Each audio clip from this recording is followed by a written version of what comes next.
Get you through my morning every day. Every morning. Ladies and gentlemen, Adelaide's Jody and Hazy on Nova. Joes, let's talk sleepwalking. Oh, my gosh. Isn't sleepwalking fascinating? It is unbelievable that people just don't recall what the hell they've done. Yeah, I know. So a woman who has been sleepwalking for years has revealed the bizarre things that she's done in the middle of the night, from rearranging furniture to placing shocking DoorDash orders. That's a bit scary when you're getting up and you're doing actual things, and also when you're going outside. Yes. So this lady's name is Miranda. She's from Canada. Yeah. So she began sleepwalking as early as 6 years old. Some of the things that she's done, she has said that I'll clean up, I will make lunches, I'll often clean dishes, so that's quite handy. She said, I've often folded clothing, I've rearranged furniture, I've put away decorations, and one time she revealed that at 12:43 in the morning, she placed a single order for one sachet of honey mustard to be delivered via DoorDash. And it cost $8. And there's a photo of the bloke from DoorDash with a very, very peculiar look on his face, thinking, what the hell do you need one sachet of honey mustard for? At 12:43 in the morning. Yes. I had a few episodes young. I don't know what it is. I think it's a young bloke's thing when you go through a bit of a phase and maybe you're drinking too much consistently where you're not quite in control of things. Right. I did have a bloke who I used to play footy with. Yes. For confidentiality purposes, let's call him Braden O. Maybe that's probably a little bit too obvious. Let's call him B. O'Hara. And every single time, this young, great football too for the Dogs back in the day. Okay, that's irrelevant at this It's point. Probably, yeah, I know. What are you doing I'm in just trying sleep? to paint the picture. Yeah. Big night, come home without fail, each and every time, bang, piss on the TV. On his TV in his bedroom. Oh, no. So I don't understand why. Like, there's obviously a science behind it, but who could explain why that when Owie, or O-Train, as we like to call him, would come home after a few drinks and have no recollection whatsoever. All he'd have to do was the next morning be like, was that a big night? Yes, it was. Oh, let's go check the TV. Oh, it's wet. Oh, every single time. And I know he's not alone. I know there's a lot of other stories, but for whatever reason, if it's urinating on a TV or urinating in a bin or something, anywhere in your direct sight that isn't the actual toilet. When you say you know he's not alone, he had other doggies teammates that came in and joined in the fun. No, I don't think so. Oh, okay. I don't think so. Right. And I thought it was team bonding or something. No, it wasn't team bonding, but we used to measure it. It'd be like, oh, I had a big night last night. Like, how big? Like Owie big? Like, did you piss on the TV? And you're like, no, not that big. Not that big. What about his TV as well? Oh, no. TV's just sitting up there being like, oh, it's getting late. It's past midnight. Oh, it's 3 a.m. Oh, here he comes. Go straight to bed. No, Braden. No! Also, the TV's sitting there going, oh, I'm just going to, that's it. I'm just going to have to buy a poncho. He comes home sober. Why are you wearing a poncho? No. You told a fascinating story a little earlier this morning about your mate who played at Centrals. And, oh, my goodness, didn't he like to basically come home or go to bed and then wake up and pee on the TV? Yeah, look, it happens. Who knows what happens when you're snoring? His name is Braden O'Hara, by the way. Very good football player for Centrals. It's irrelevant at this point. It is so far that he's bearing the lead. Yeah, the O-Train used to maybe just have one or two many drinks and come home and go to sleep, wake up, and all of a sudden, bang, just taking a slash on the TV. Yeah. He's not alone too, by the way. No. Not the first time. A lot of people like to do it in their clothes bins and things like that. Yep. We want to put it out there, 13 24 10, the strange things that you've done while sleepwalking. So this particular woman as well, this story stemmed from Canada. Yep. She explained how she's been sleepwalking since she was 6 years old. She said sometimes she gets up, she cleans, she makes lunches, she often cleans dishes. One time she got up at 12:43 and she ordered one single sachet of honey mustard from DoorDash. Yeah, right. $8 it cost her. Oh, dear. Can you imagine the DoorDash guy? He's been like, why is she doing this? Really? So very desperate. Who had a hankering just to ever so slightly garnish their meal with a bit of honey mustard at 12:43 in the morning. She also went on to say that only once has she gone outside. So that's when it's really dangerous. Yeah, that is. I have to say, though, I wouldn't hate it if my preferred activity, sleepwalking, was to do housework. Oh, no, imagine you woke up. Imagine you wake up and you go, who came over and who folded all the washing and who did the dishes And, oh, wow, someone made the kids lunches. This is amazing. Oh, and I'm refreshed as well. Oh. Sure, I'm physically not feeling my best, but mentally I'm recharged. I feel like this is the dream, actually. 13 24 10, please share your sleepwalking stories. Got a bunch of calls. We'll get to you next. It's Friday. Adelaide's Jody and Hazy.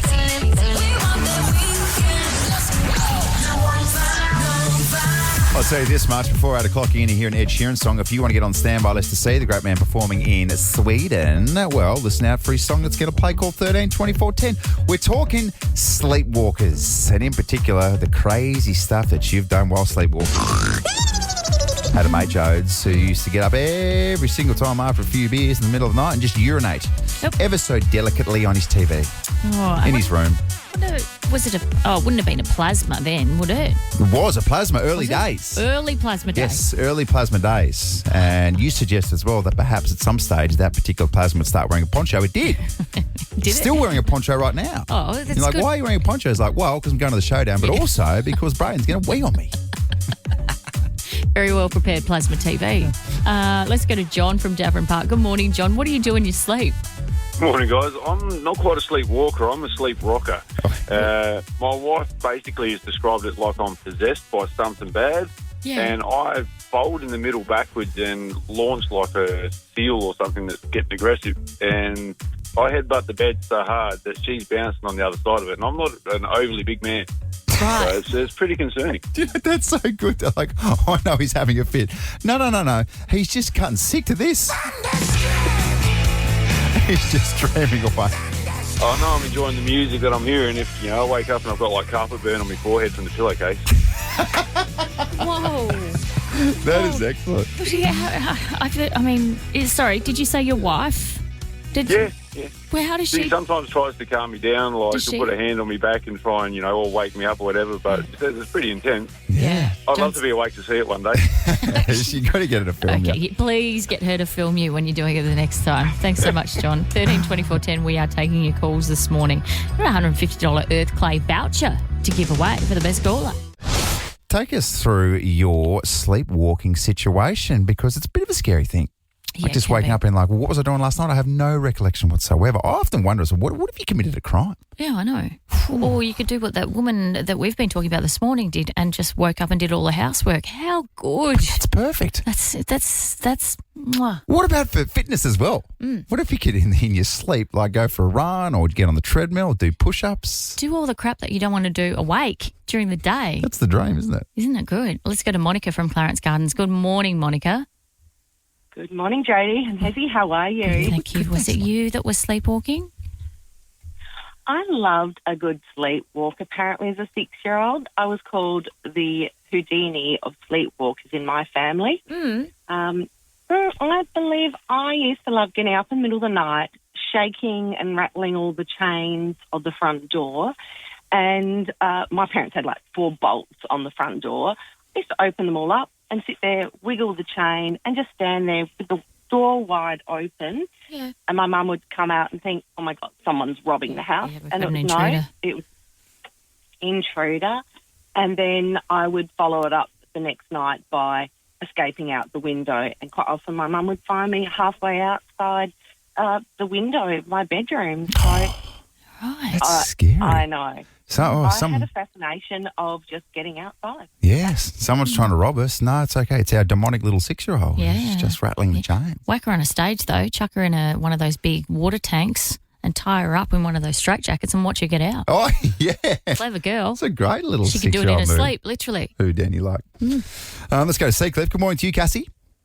Good morning, guys. How are you? We're good, Cassie. Was it you that was the sleepwalker? Yeah. What happened? Yes, I did. When I was a kid, I was a massive sleepwalker. I've got 2 quick occasions that my parents have told me.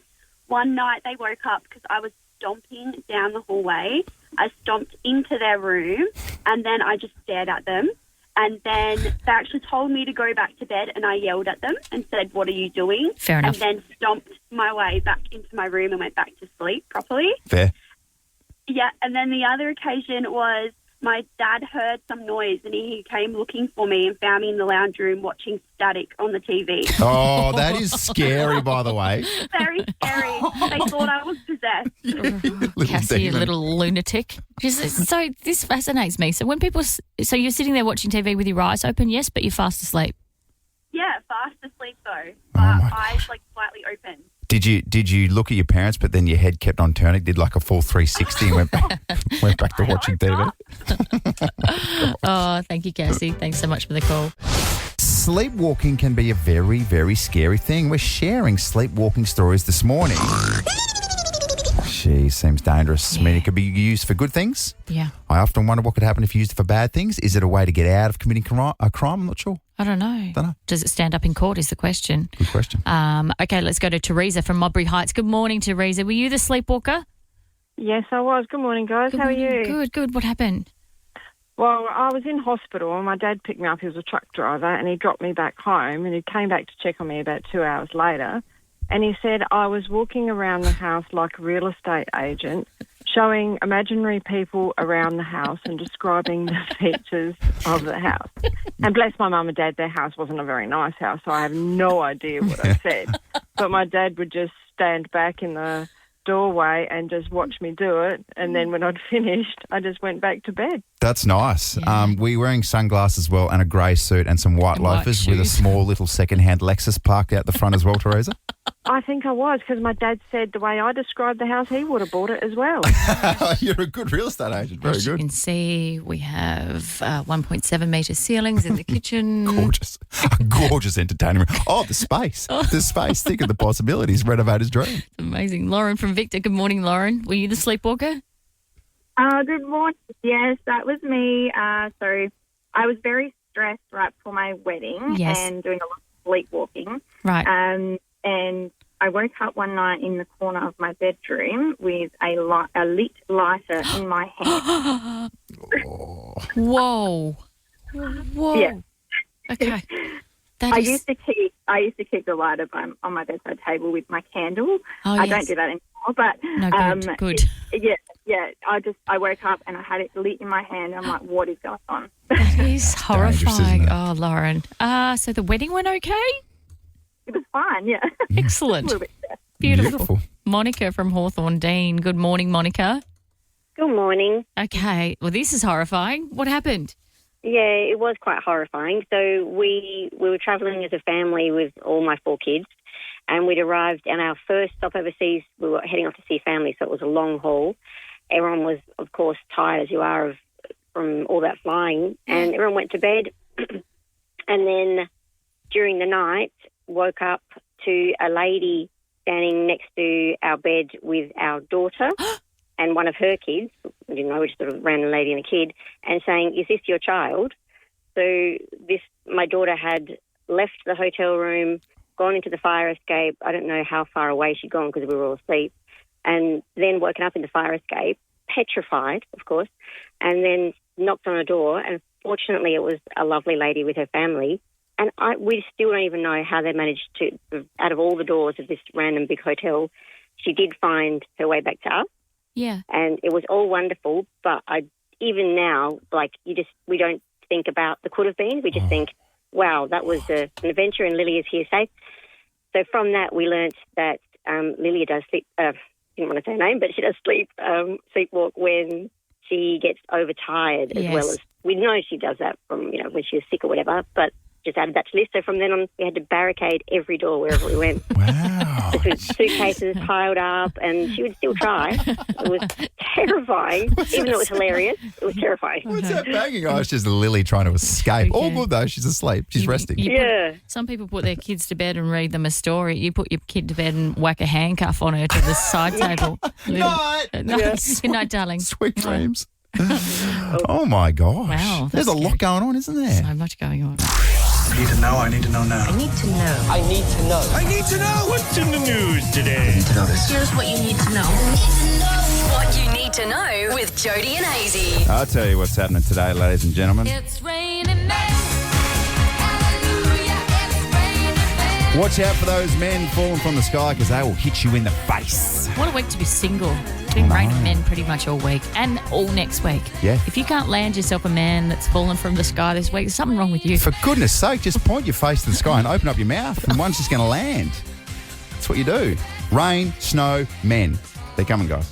A lot of rain on the way today, Joe. It's unbelievable scenes. While Jodie laughs, I'd just like to say, helpfully, keep laughing, Jodie.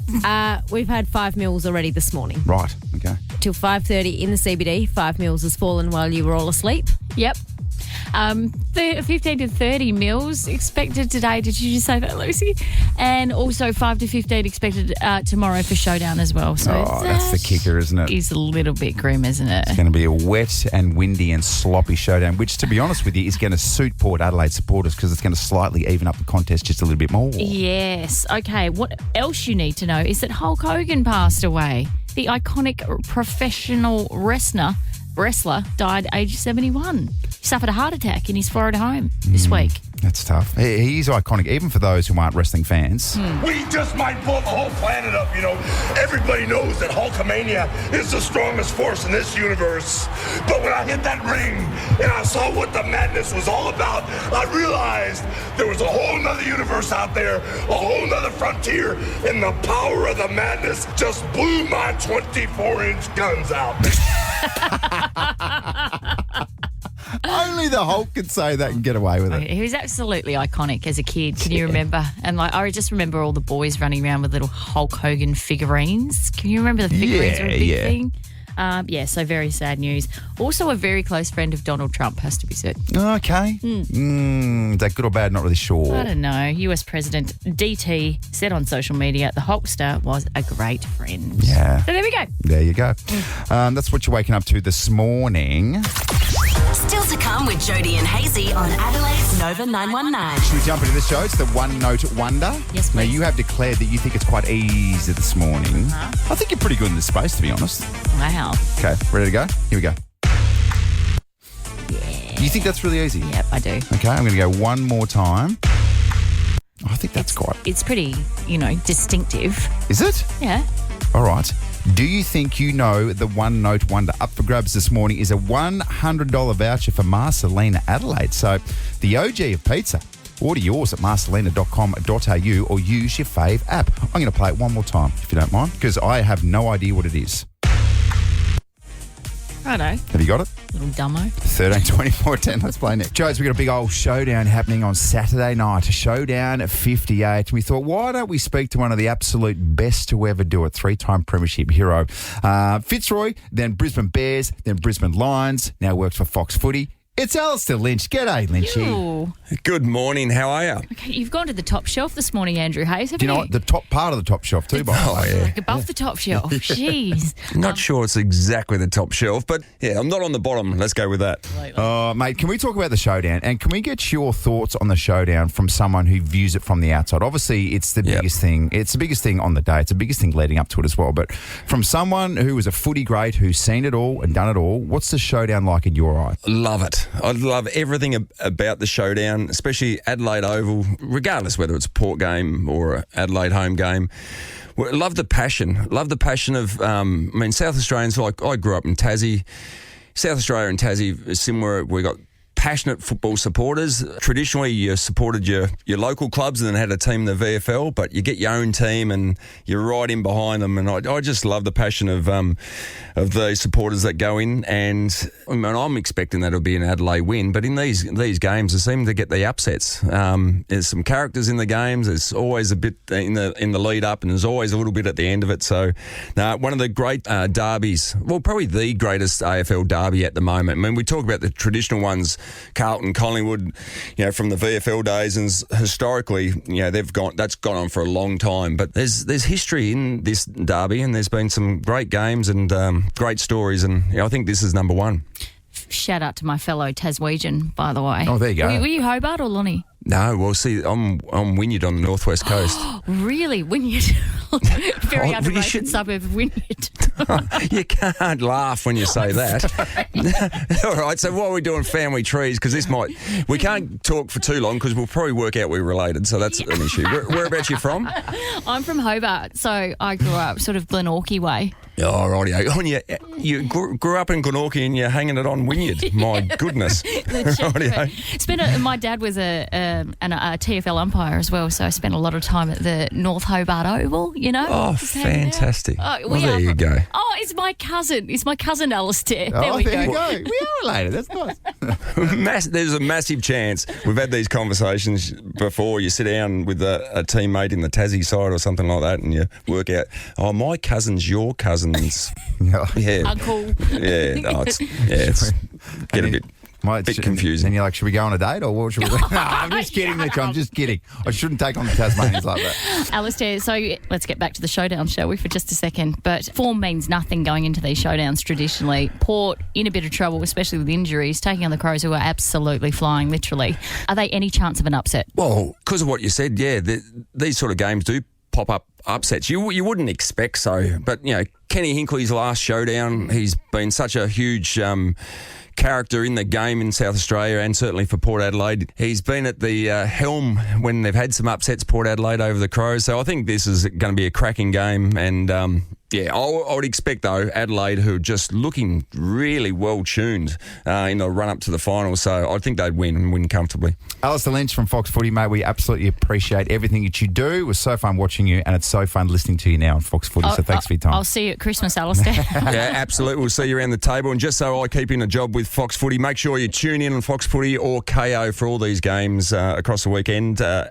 No ads, and yeah, is that what we're supposed to say, Hazy? Watch every game of every round of footy season live and ad break free during play on KO Sports. Sign up today. There we go. Beautiful. There you go. The F1 and the cricket, all that sort of stuff. Now I can go. Fitzy Fridays. Fitzy Fridays. Da, da, da, da, da, da. Fitzy Fridays. Oh, I've said it before. I'll say it again. Two things you need to do on a Friday. Put on a pair of pants, have a drink of water, and listen to Ryan Fitzgerald for Fitzy Friday. There, your absolute three staples. Good morning, great man. This is the time of the year, guys, that what are we, 5 games out before the end of the home and away season? I mean, this is where they ramp up your training and get yourself ready. This is where I would get myself ready to sit on the bench for 3/4 and no, but it's that time of the year, and what a way to get yourself ready leading into the finals for the Crows. It's the showdown. I'm really nervous about this Saturday night. Nervous. Yeah, I bet. I mean, it's kind of a danger game, isn't it? Because the team that's supposed to win never normally does, and the team that is not supposed to win does. Yeah, it's kind of Rosie's hand going to be all right? That's the question. That's an Andrew Hayes question. You're the AFL Channel 7 sports reporter. Well, there is a break in there. So he's going to be playing with Payne and probably some sort of little guard there, but he's so silky and he's so smooth. It's not like last time we played Fitzy. Was it last year? He played in the showdown and took a punt with the hamstring and it went bang. Yeah. Different with his hand. It was an absolute mess. But do you remember, was it Stevie J who had a broken hand and there was someone trying to smash his hand? It was during Stevie Baker, wasn't it? Was it Stevie Baker? That's right. Stevie Baker on Stevie J. Yeah. And he had a broken hand, Jody, and the whole game you just saw Stevie Baker just smashing his hand while the ball wasn't even in the area. Oh, man, I find that filthy, that sort of behaviour. I don't know. Remember 04, Jonathan Brown v Chad Corns, and Chad Corns was going after Jonathan Brown's knee. It was Chad, wasn't it? Yeah, I think it was. Was that the grand final as well where he had a big fight with Josh Carth? Jeez, it was just on. It was all on. Thank God. Hey, Fitzy, speaking of the showdown this weekend, Jack Lukosius joined us in the studio this week eventually because he was supposed to be here at about 7:40 and he sent us a text and he's gone, oh, my God, I've just woken up. So hopefully that's not an omen for the Port Adelaide Football Club on the weekend. But have you ever had one of those moments where you've woken up and gone, I should have been at work? Yeah, actually, funny you should bring that up because it was while I was on air. So 2005, remember when MTV was flying in Australia and they put on their own awards show? They did an Australian MTV Music Awards, and it was the year, Jodes, that Anna Nicole Smith, R.I.P., not with us anymore, she got up and presented an award with Kelly Slater, the surfer, and she got her breasts out. Do you remember that? Yeah, it was quite a controversy. Absolutely off her nut, Did that happen? wasn't she? Did that happen? I don't believe you. Show me. So, Hazy, this is going to shock you, but I actually presented an award at the 2005 MTV Music Awards on behalf of Nova. Yeah. I did it with Bianca Dye, and I ended up having a huge night. I was partying with people like Ja Rule and Sharon Osbourne after the show and Kelly Slater and Anna Nicole Smith. I slept in and I woke up at 8 a.m. in the morning and I missed the first 2 hours of the breakfast show. Oh, my gosh. What about that feeling, Fitzy, when you wake up and you look at your phone, you're like, no, it can't be. It can't be that time. What time do you get to bed? Oh. What time do you go to bed? Do you know what? I went to bed at, I reckon, around about 5 o'clock and we were on air at 6 a.m. Do you know the best thing about Nova? And a shout out to our ex-CEO, Kath O'Connor, because I still remember I was so nervous because I'd only been working less than a year and they got me to present the award and I thought, I'm in massive trouble here. Still remember the phone call. She rang me after the show and she said, that was the funniest hour you ever did when you're on from 8 till 9. She goes, you should do that again sometime. And I was like, what a legend. This is the place for me where they praise you being late into work. So, Fitzy, here you go. Here's 12 beers each and every morning. That's That's outstanding. Hey, Fitzy, before we let you go, we did see a very, very funny video via your Instagram and also Fitzy Whipper and Kate Ritchie, Nova 969. It's you riding a bike, and here's the audio. No, it's... this is so embarrassing, but I pulled up at my place. There was a young kid walking along the road and I thought, I'll try to do a couple of endos here, bunny hops, and try to impress him. But my right cleat in my bike I couldn't get it out. So I've just actually, it's like slowly like the Leaning Tower of Pisa. I've just hit the deck, smashed my head, and this kid's just laughing at me. Now I get up not thinking, this is so embarrassing. Went and told my wife, and she said, that's great. Let's go and get the old CCTV footage out. Yes. And now it's up on our socials. Oh, man. It's so brilliant. Oh, and you should see the bruise on my ass. It's massive. Well, I mean, do you want to see it? Yeah, you're on video, so you might as well show us. Do you want to see my arm? Come on. Oh, can you yeah, we see can that, see. Joe? Oh, my gosh. Whoa. Look at that. That's am I a haemophiliac? Like, do I bruise easy now as you get older? Yeah. Also, thanks for giving us an insight. Also, did you get any injuries from falling off the bike? He's a titan of the Australian food industry, an award-winning food journalist, restaurant critic, and on a number of television cooking shows. There's some dishes that are disasters. And quite frankly, that is disgusting. And you'll certainly recognise him from his colourful cravats. In Adelaide as an ambassador for the Adelaide Hills Winter Reds Festival this weekend, and joining us now in studio, please welcome Matt Preston. Lovely to be here. How lovely to be here. How lovely to have you. Oh, I mean, wine. Hello. Red wine, winter, open fire. Yes. Elegant red wine from the Adelaide Hills. I mean, what's not to love? This is... I woke up this morning and went, well, this could not be better weather. No. Cold, Perfect. wet, and all I need now, open fire. Yeah. A little bit of that, but large glass, so you can really swizzle things around. Because, as you know, drinking wine is all about how you look when you do it. So huge glass, red wine, swoosh it around. I'm so Looks pleased very you elegant. endorse the huge glass because my husband at home calls me buckets because I like the really big. Can we just clarify that the huge glass is for a small amount of wine? It's not a huge glass. What? I'll need another bottle to go in this glass is not what you want to be saying. Someone march Matt Preston out of the studio, please. That is incorrect. Also, buckets over there. I'll just take a half glass, thanks. That's one bottle. Yeah, exactly. What's your favourite type of red wine, please? Oh, look, I think it's probably Pinot Noir. I had I went out and had pizza last night because that's the whole thing about red wine goes really well with pizza as it goes well with everyone else. And everyone's at Domino's going, what's Matt Preston doing here? No, I went to Crayford's up in the hills. What's Buckets Preston doing here? Yeah, well, that's right. We did have a big bottle of Angarina Pinot Noir. It was very, very nice, but beautiful. That nice double pepperoni pizza with a bit of little chili honey on the top. But yeah, if you're going to go to places that are run by the people that are on the floor. I'm a big fan of going to the independent places rather than chains because one, they tend to care because their livelihood is totally built into whether you have a good experience, and you just get the pizza we had up in Crayford they were just wonderful. It's not the fanciest places, but it's also not the most expensive. Yes, yeah, that's very true. We've been pulling that card for years in South Australia compared to the eastern states. We're just a little bit cheaper, but we like it. Yeah. No, but that's a big South Australian mistake. because it should be the other end. It's really good. Oh, yeah, and it's also not going to cost you the price of Ferrari. Yes. Yeah, true. You're not going to have to pay for micro herbs on top. But it's all those, the South Australia, because of the produce, has always done really well. That's the great joy. I'm really keen to pick your brain on this because what do you want to know? I feel like the way we cook now and the way we do recipes has completely transformed, because I was like old school out of a recipe book you would have been to. Yeah. However, now everything I do is sort of off Instagram or TikTok, and then you find yourself, you've screenshot a recipe and you're like, oh my God, I've got to go back and find that. Where is that? It's all online. How do you feel about that? Oh, look, I love it. I think it's fantastic. I think it. I think that the issue about it is whether the stuff's been properly tested. Okay. So I've written for Delicious Taste for 20 years, and everything you see on those websites has been tested 3 times. So it's going to work. Now, being also writing a column for the Tizer, I'm out there looking at the latest trend stuff, and I'll see that great thing on TikTok. I'll try it, and it'll be a disaster. It'll be disgusting, because it's all about what it looks like. And so you then go, well, maybe the germ of a great idea you can turn into something good. So you've got to be careful. But it's like a magazine or anything. You find people, or a radio show, you find people you can trust, who give you great advice, and then they become your friends. And I think it's the same thing on social media. I think the democratization, the fact that people can come up with a different idea to use, say, rice paper, that's fantastic. Rather than just making a Vietnamese roll, but using it to make a quesadilla. With rice paper, quesadilla. It sounds fancy, doesn't it? Quesadilla.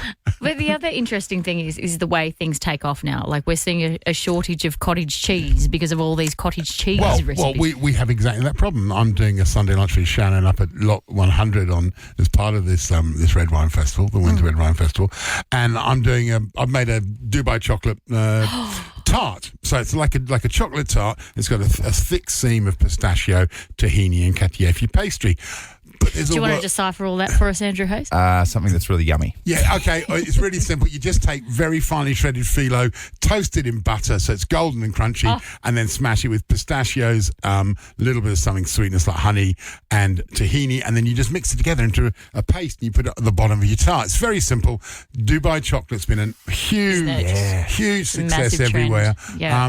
But you can't get that shredded phyllo anyway. So I was being cursed last week because they were trying to. I think we found it. A mate of mine found it through a Greek mate who found it through a Greek restaurant, and he managed to track down the last kilo in South Australia. Matt Preston, if people want to come along, it's this weekend. Yes. How do they go about it? Jump online and get some tickets. Jump online and get tickets. A lot of them. There's over 50 events. Most of them are sold out or close to sold out. So, get your friends. Yeah. Wrap up warm, come out. There's open fires, there's red wine, and it's got a party atmosphere, which is great. It's good. The Adelaide Hills Wine Region hosts the biggest winter wine festival in the state. 50 producer events across the hills this weekend, all charged in glass in celebration of the region's renowned cool climate red wines, alongside our 2025 ambassador. And this is the best bit, Mr. Matt Preston. Thank you for chatting with us this morning. Thank you so much for coming in. Yeah, but I do still want to try and win the showdown tickets. So. Well, 13, 24, 10, be the first caller through. See how we go. Inside 10 minutes. Good luck to you, Mr. Matt Preston. Thank you so much. No. Let's get ready to rumble.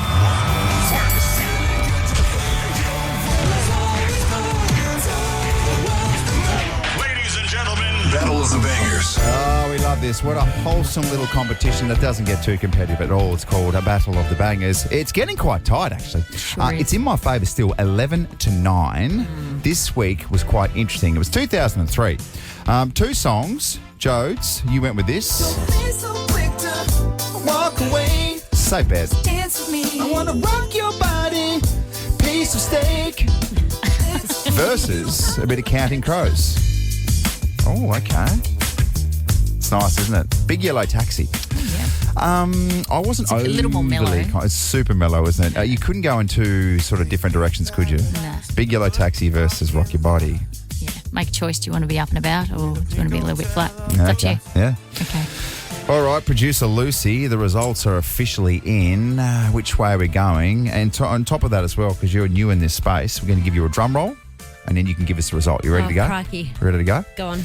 Okay, 1, 2, 3. You said it was close, Jody. You said it was close. Yeah. It remained close. One was 60%, one was 40%. Yes. Luckily, Jody, it was yours. Oh, 60% rock your body. See, people want to be up and about, mate. Oh, that's true. I'll give you that. Okay, let's go, JT. All right. It's a tight contest now then. Sure is. Takes us to 11:10. Here is your winning song this week for Battle of the Bangers. Justin Timberlake, fresh off a DUI. It's Rock Your Body on Nova.